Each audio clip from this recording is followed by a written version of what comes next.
Hey guys, it's Bryan, your friendly neighborhood reviewer, and I am here today to discuss a kind of a album with a really wild history. Even though it's really not the best album in the world, it's okay. But anyway, it's certainly quirky. Hey, I'll give it that.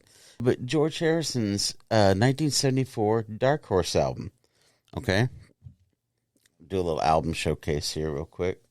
Um, this is a pretty neat looking album. George kind of helped design this cover with Tom Wilkes. He did a lot of famous album covers. My goodness. But anyway, a lot of people. He helped. He did a lot of album covers for a lot of people. But anyway, he helped design this album cover. Really cool. George was doing a little bit of a parody of Sgt. Pepper on this, and he was also doing a little bit of a parody of Monty Python a little bit on this. Photo of him from the Liverpool Institute, his high school. George is here in the purple, and then they just superimposed this over a watercolor background, the Himalayan Himalayan theme background, which suits, of course, the Babaji, the Hindu, Indian Hindu mystic kind of thing. So anyway, so this is George's high school photo. A lot of these teachers were superimposed with different shirts, which is kind of funny. So then we've got George on the back here. Kind of almost looking like a tramp, really. Bless his heart. And then we've got Go to This, which is kind of neat. That's him walking through Friar Park, his estate in England, with Peter Sellers, if I'm not mistaken. And it does have a little saying around the border, a certain saying. It says, the gardener toiled to make his garden fair, most for thy pleasure. Basically, don't critique too hard because he was trying effort. So kind of defensive for George right off the bat. So you kind of wonder, okay. But anyway, we'll go through a couple other things here. This is kind of neat. This is really neat. Here you've got the lyrics, and George again on that. And here, you've got the not the lyrics, but you've got the inner sleeve with this. George wrote this and did all this doodle kind of thing on the plane while he was on the getting ready for the concert tour, the North American concert tour he was doing in 1974.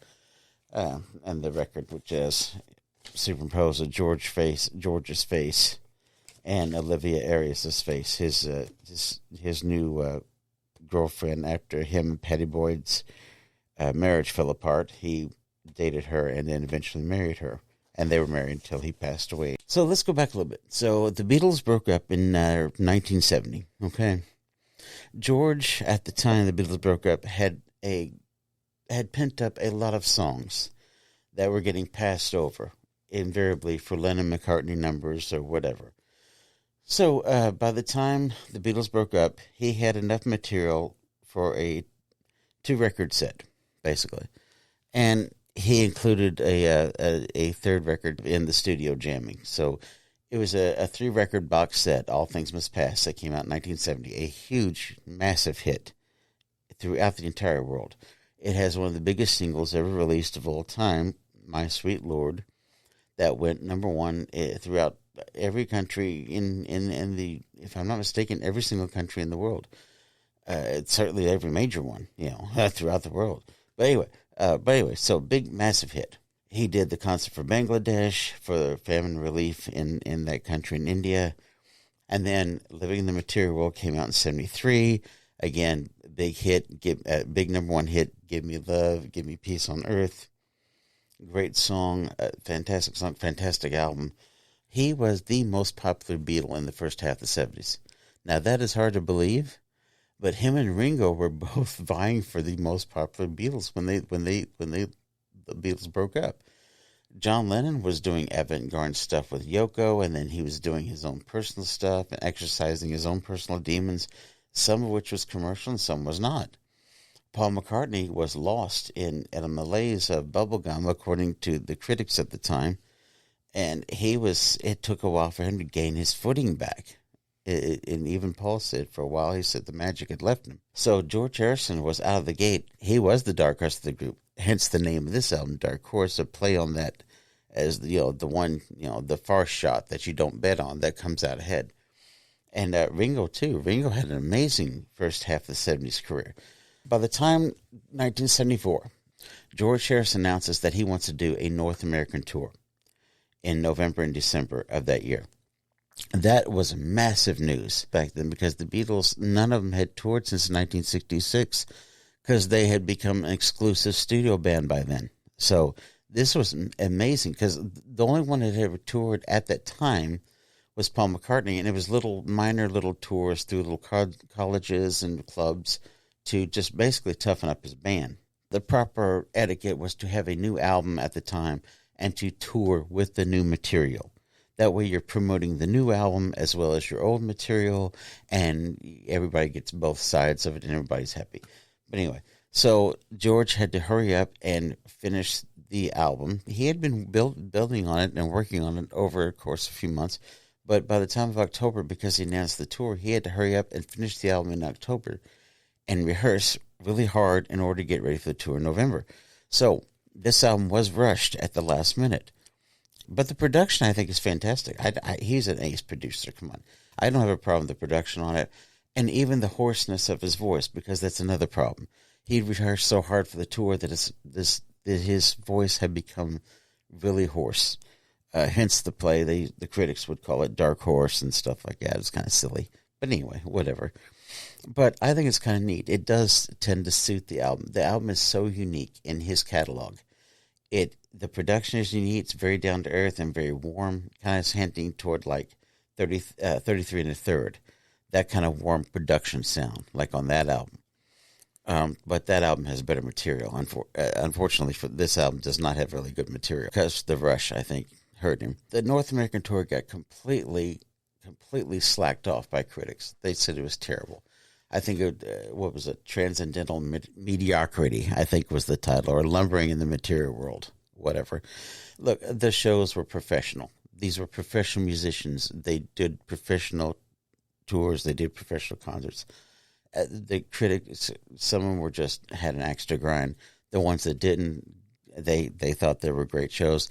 The fans enjoyed it. So whatever, But anyway, George, he did include a lot of Indian music in the concert, and he did highlight other people like Billy Preston and Tom Scott and like that. Which, by the way, he met Tom Scott before this album because he had went and seen Joni Mitchell in London, and he saw her with Tom Scott and the LA Express because she's starting to get into the jazz stuff that she was doing so well. The first side is really good. The second side I hate. I don't like anything on the second side. The only thing I like on the second side is the title track, which I think is great. The rest of it's just, whatever. But anyway, we'll take the tracks one by one. The first track, Hari's on Tour Express, is instrumental, and it highlights Tom Scott and LA Express. It highlights George Harrison's fantastic slide guitar. Another good thing about Dark Horse, compared to Extra Texture, like the next album in his catalog, it's terrible, is that it does have guitar on it. The first side especially, Hari's on Tour, Simply Shady, the next song is one of his best songs. Just a personal number, heartfelt, great guitar, great. I mean, and the production and the sound of his voice, the scratchiness, it just sounds great. And then you've got So Sad, again, great guitar, almost like a tapestry of guitar, just a tapestry of sound. And again, documenting his marriage to Pattie Boyd, and unfortunately, documenting its disintegration. That's another thing. This is very odd for a George Harrison album because it's very personal. Usually George is always concerned about, using his popularity and using his recording career as a pulpit almost, as a way to proselytize for God, and for the Hindu religion a bit. uh, which is why I have, I'm not a Hindu. Okay, so I mean no disrespect to Hindu religion, but I am a Christian. It's like on this album, it's like I can't be Hare Krishnaing along to the last song of the album, but respect. But it is a very personal album. Again, simply shady, personal, so sad, very personal. Oh my gosh! And then you get to his cover version of "Bye Bye Love," that the Everly Brothers did, but made a hit out of. This it sounds nothing like "Bye Bye Love." He totally rearranged it. I'll give him kudos for that. It's completely original, very stark, very dramatic, but it is very icky. I wish he hadn't released it because it's very distasteful. I mean, I don't want to know about his relationship with his wife and then Eric Clapton and all that. It's like, I don't want that. Some people want to know about that. I don't. Just like John Lennon with "How Do You Sleep?" It's like, man, it's like, why go there? There's no reason for that. So I don't like "Bye Bye Love." I think it mars the first side. But then he gets right back into with "My I Love," which is a great jam. I wish he'd left the lyrics off because the lyrics are really dumb. He could have just called it "My I Love" and jammed on this thing for about 8-9 minutes. I would have loved to listen to that. Side two, though, is dismal. I mean, come on, it's just dismal. There's no defense for this. The one thing I cannot deal with the Beatles is sloppy songwriting. And I've said this over and over again. These are some of the best songwriters ever. There's no excuse for it. When I hear "Ding Dong, Ding Dong," first of all, the song title itself is stupid. I mean, it sounds like some dude's tallywhacker. I mean, I don't want to sing a song called "Ding Dong." It's dumb. I mean, he could have called it "Ring Out, Ring Out," or "Ring Out the Old, Ring in the New." Anything, "Happy New Year," something like that. Like John Lennon, "Happy Christmas," War's Over. Anything but this. It just, and then it's so trite. It's really melodic and it's catchy, but it's like repetitive and there's no development. It's just okay. It just, it's like Rockestra theme from Back to the Egg, the Paul McCartney Wings album, that one's coming up after this one. That's another one that's, again, the triteness where you state the theme and that's it. I mean, good God, in the era of hardcore jazz, and we can't even develop these themes a little bit and make it a little more interesting. Yeah, I can't deal with that. So, "Ding Dong, Ding Dong," even though it did make the top 40, it's just a dumb song. I'm sorry. I mean, it's cute in a way, and I kind of like the "Yesterday, Today, Today is Tomorrow." That saying was from Sir Frankie Crisp, who put that saying on a wall in George's house. Sir Frankie Crisp was the prior owner to Friar Park, George's estate, George's estate where he lived, and he would put these sayings all over George's house. So it was kind of neat. So George would turn these sayings into lyrics and then turn to music. So this is one of Sir Frankie Crisp's sayings. "Yesterday, today was tomorrow, and tomorrow, today will be yesterday." So it's nothing greatly profound, but it's kind of cute. But it doesn't, I mean, it's okay. And then the next song is the title track, "Dark Horse," which is the best on the album. I mean, I can't say enough about this. This is probably one of George's best solo songs. It's just a great number. And the catchy acoustic guitar. I wish he'd play more acoustic guitar. I wish he did. I bet he could be a very catchy acoustic guitar player.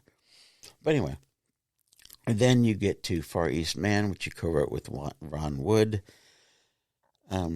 George Harrison and Ron Wood have a weird history because uh, apparently Ron Wood, I think, was trying to have an affair with Patty Boyd, or was having an affair.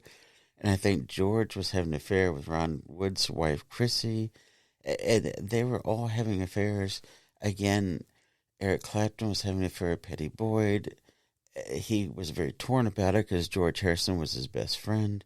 And he was very torn about it. Wrote Layla, Bell Bottom Blues, and a bunch of other stuff. Look, that might not be something that you're tempted with, just like something I might not be tempted with. But everybody has a temptation. We all have something.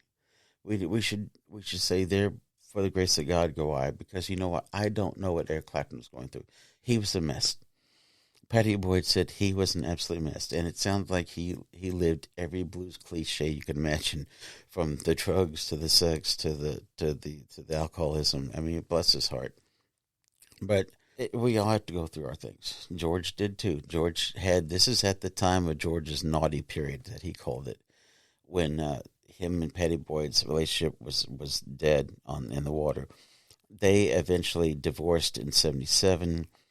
And then George married Olivia Arias, the secretary at A&M Records, and helped get Dark Horse Records launched, and married George till the end. And then in '79, I think it was, in '79, then Patty Boyd and Eric Clapton married. Their marriage lasted about 10 years, and then it was over. But anyway, Far East Man, getting back to the song. Some people like this song. I don't understand it. It's so meanders. It would fit perfectly on Extra Texture, but it's still a lousy song. I just don't like it. It's not bad. It's pleasant. It's okay. But yeah, whatever. It's terrible. And then the last song. It is He, Jai Shri Krishna. Again, I'm not Hindu. I'm a Christian man, and I cannot subscribe to the Hindu religion. Jesus said, I am the way, the truth, and the life. No one comes to the Father but by me. He didn't say, but by me and Krishna. He said, but by him alone. So I cannot subscribe to any foreign god. However, even aside from that, this song is very trite, because it's repetitive and it's just the same thing over and over again. It's kind of like Ding Dong, kind of like Rockestra theme that I'm going to be talking about on Back to the Egg. It's like, okay, come on. Y'all can do better than that. Y'all can complicate this a little bit, add more than just verse, chorus. Come on. I mean, this is like grade school. So I'm not a fan of the second side. I think the second side is terrible, except for Dark Horse itself. But I like the first side immensely. So it's like 4-star, 1-star. So this is about a 2.5-star album for me. So I don't really do half. So 2 out of 5. I can't recommend it. It's not one. Some people call this George's worst album. I don't think it's his worst album. It's too quirky for that. And also it's very autobiographical. So in a way, I can see where someone might give it 3 stars. I'm perfectly fine with that if you want to do that. I still think Extra Texture is his worst album. But anyway, it's not. It's an interesting album. It's quirky. It's got about 4 songs that are like just freaking killer, and I do mean killer. I would recommend almost buying this just on the basis of those 4 songs. Harry's on Tour, Simply Shady, So Sad, and Dark Horse, the title track. And I love Maya Love too. I think that's a good one too. But the rest of it's Drek. I'm sorry, I don't like any of the rest of the songs. And Maya Love is not ruined, but kind of. Maya Love is a little bit taken down a notch because of the dumb lyrics. But anyway, interesting album, quirky. It's gotten a lot better reviews nowadays. I don't think it's one of George's best albums, but it's on the fence for me. But I can't really recommend it. That side 2 is just dismal to me, except for the title track. But anyway, appreciate it. Take care, guys. Love and peace, man.